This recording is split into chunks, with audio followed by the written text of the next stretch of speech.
বন্ধুরা সবাই কেমন আছো? বন্ধুরা আজকে তোমাদের আপন মায়ের সাথে রাতে কাজ করার অসাধারণ একটি সত্য ঘটনা বলবো। গল্পটি শেষ পর্যন্ত শুনলে তোমরা বাধ্য হবে হাতের কাজ করতে, না হলে সবাই আমাকে কাজ করে দিয়ে যাবে, আমি বাধা দেব না। আমি মুন্নি রানী, বয়স 42 বছর, আমি একজন গৃহিণী। আমার স্বামী সোমেশ 48 বছর, সে একজন ব্যবসায়ী। আমার একটি ছেলে পলাশ, বয়স 26 বছর, সে তার বাবার ব্যবসায় সাহায্য করে। 2 দিন পর আমার মেয়ের বিয়ে। আমার রাখি, বয়স 24 বছর, 2 দিন পরে রাখির বিয়ে। পলাশ আমার সাহায্যে বাড়ির অন্যান্য মেয়েদের কাজ করে দিয়ে তার প্রেমে পাগল বানিয়েছে। যখন আমার ছেলের বিয়ে ঠিক হয়ে গেছে, তখন মেয়ের বিয়ের জন্য বাড়িতে অনেক আত্মীয় স্বজন এসেছিল, তাই থাকার জায়গার কমতে পারে, যার জন্য আমাকে আর পলাশকে স্টোর রুমে ঘুমাতে হয়। আমি এতই সতী ছিলাম যে আমি বিয়ের পর কোনো পুরুষের দিকে ভালোভাবে তাকাইনি। আর এখন আমি পলাশের প্রেমে পাগল। আসলে মানুষ ঠিকই বলে যে কার জীবনে কখন কি ঘটে কেউ তা বলতে পারে না। ঠিক তেমনি আমার জীবনে ও তাই হয়েছে। আমার স্বামী আমাকে স্টোর রুমে ঘুমাতে বারণ করেছিল, কিন্তু আমি আত্মীয়দের আরামের কথা চিন্তা করে বিয়ের 3 দিন আমি নিজের আর পলাশের বিছানা স্টোর রুমে করেছিলাম। আর এই 3 দিনই আমার জীবনকে বদলে দিয়েছিল। স্টোর রুম মানে এই নয় যে সেটা খুব নোংরা ছিল, বরং পরিষ্কারই ছিল, তবে বাড়ির অতিরিক্ত কিছু জিনিস সেখানে ছিল।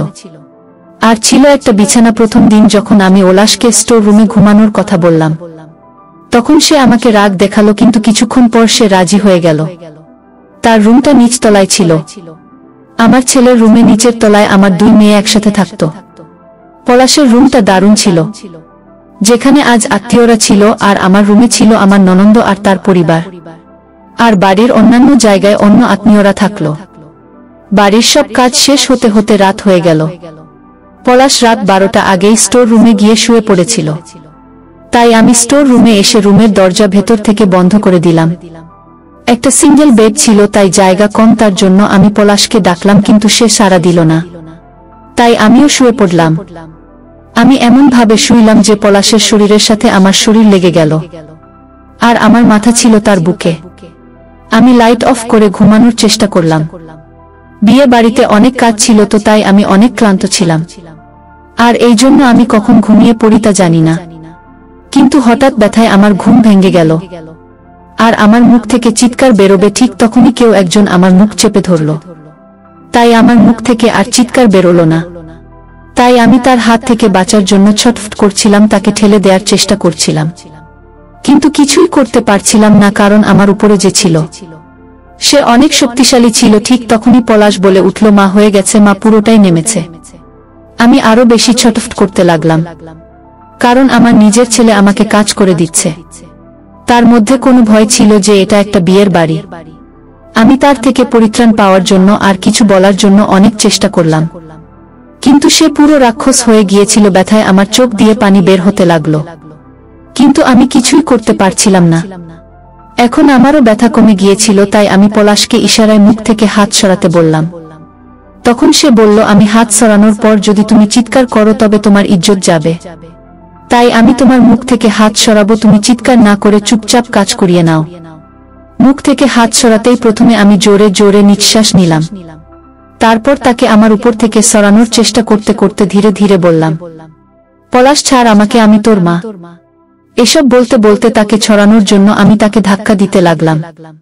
এতে পলাশ রেগে গিয়ে আমার চুল ধরে বলল, যা হওয়ার তা হয়ে গেছে, একটু পর শুধু মজা আর মজা। এবারও সে আমার মুখ বন্ধ করে দিল। এতে আমি তার নিচে পানির মাছের মতো ছটফট করছি। এভাবে কিছুক্ষণ পর ক্লান্ত হয়ে সে শান্ত হলো। সে সময় আমি তাকে আমার থেকে আলাদা করার চেষ্টা করলাম, কিন্তু পারলাম না। ভিতরে ফেলতে নিষেধ করলাম, কিন্তু সে শুনল না। তার সে ছেড়ে দিল। তার সাথে সাথে আমিও আমার ছেড়ে দিলাম। কিছুক্ষণ আমার উপরে থাকলো আর জোরে জোরে নিঃশ্বাস নিতে লাগলো, আর আমি তার নিচে পড়ে থাকলাম। কিছুক্ষণ পর যখন পলাশ নিস্তেজ হয়ে গেল, তখন আমি তাকে আমার উপর থেকে ধাক্কা দিয়ে সরিয়ে দিয়ে বিছানা থেকে উঠতে লাগলাম, কিন্তু এতই ব্যথা হচ্ছিল যে আমি আর উঠতে পারলাম না। তাই আমি বিছানায় শুয়ে কাঁদতে লাগলাম। তখন চুপ করে থাকলো। আমি নিজেই জানি না যে আমি কতক্ষণ ব্যথায় কেঁদেছি। আমি অনেক কষ্ট করে উঠে স্টোর রুমের বাইরে বের হয়ে বাথরুমে যাই। ঠিক তখনই পলাশ বাথরুমের বাইরে থেকে আমাকে ডাকতে লাগলো, তাড়াতাড়ি বের হও, আমি প্রস্রাব করব। তার কথা শোনা মাত্র আমার মনে হচ্ছিল যে বাইরে বের হয়ে তার গালে থাপ্পড় দেই, কিন্তু বাড়িতে আত্মীয় থাকায় চুপ থেকে বাথরুমের দরজা খুলে বাইরে বের হয়ে তার দিকে রাগান্বিত হয়ে তাকালাম। আমার দিকে তাকিয়ে মাথা নিচু করে বাথরুমে ঢুকে গেল। আমি তখন বাইরে দাঁড়িয়ে ভাবতে লাগলাম যে এখন আমি কোথায় যাব, নিজের ঘরে না মেয়েদের ঘরে। কিন্তু কোথাও জায়গা না থাকায় আমি আবার স্টোর রুমে এসে শুয়ে পড়লাম। কিছুক্ষণ পর পলাশ স্টোর রুমে এসে দরজা বন্ধ করে আমার পাশে শুয়ে পড়ল। সে আমাকে কাছে টেনে ধরল, এতে আমি রাগে তার গালে একটা থাপ্পড় দিলাম আর বললাম, কুত্তা হারামজাদা, তোর লজ্জা করল না? আমার কথা শুনে কাঁদতে লাগলো আর বলল, মা আমার ভুল হয়ে গেছে মা, জানি না কি হয়েছিল আমার মধ্যে যে নিজেকে কন্ট্রোল করতে পারিনি, তাই হয়ে গেছে, দয়া করে বাবাকে কিছু বলো না। এসব বলে সে কাঁদতে কাঁদতে বিছানা থেকে নেমে মেঝেতে শুয়ে পড়ল। তার এই অবস্থা দেখে আমি তাকে আর কিছু বললাম না, বরং চুপচাপ চোখে পানি নিয়ে ঘুমানোর চেষ্টা করলাম আর ভাবতে লাগলাম যে কি থেকে কি হয়ে গেল, আর না জানি আগে আরো কি কি হবে। এসব ভাবতে ভাবতে কখন ঘুমিয়ে গেছি তা জানি না। আমার ঘুম ভেঙে গেল যখন আমি বুঝতে পারলাম যে কেউ আমার উপরে আছে। আমি আমার চোখ খুললাম, আমি আমার উপরে পলাশকে কে দেখতে পেলাম।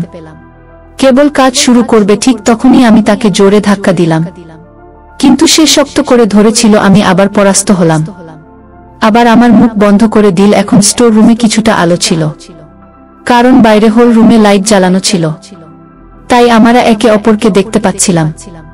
বেশি চিৎকার করো না, বাইরে আত্মীয় স্বজনেরা সব উঠে যাবে, তখন সবাই জানতে পারবে। আমার চোখ দিয়ে পানি পড়তে লাগল, কিন্তু পলাশ তবুও থামল না। আমি ছটফট করতে লাগলাম, তবে সে আমার মুখ থেকে হাত সরিয়ে নিল, কিন্তু আমি চিৎকার করতে পারলাম না, কারণ বাসাভর্তি মেহমান, তাই তাকে নিচু সুরে বললাম, কেন এমন করছিস?